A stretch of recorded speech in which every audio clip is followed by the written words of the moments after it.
Okay, so here's a whistle stop of the process that you're likely to see. So as you can see, this old coating has gone orange. It's worn and scratched. So it's going to need a belt sander to take off the old coating and level the floor.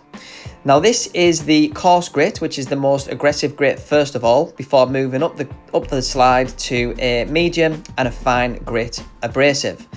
So here we are taking the old coating off, and then the floor needs to be thoroughly vacuumed, making sure that there's no dust left over in the crevice and the main body of the floor.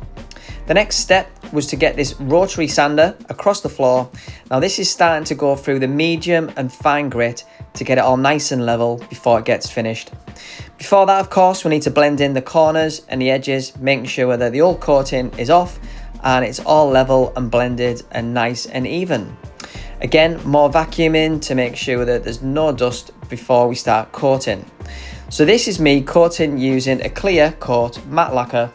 I've already cut in the edges and the corner, and this is me working on the body of the floor. So in the next slide, you'll see the finished product, which is the floor fully coated and protected that'll last the customer years to come. Thanks for watching, and I hope I can help you.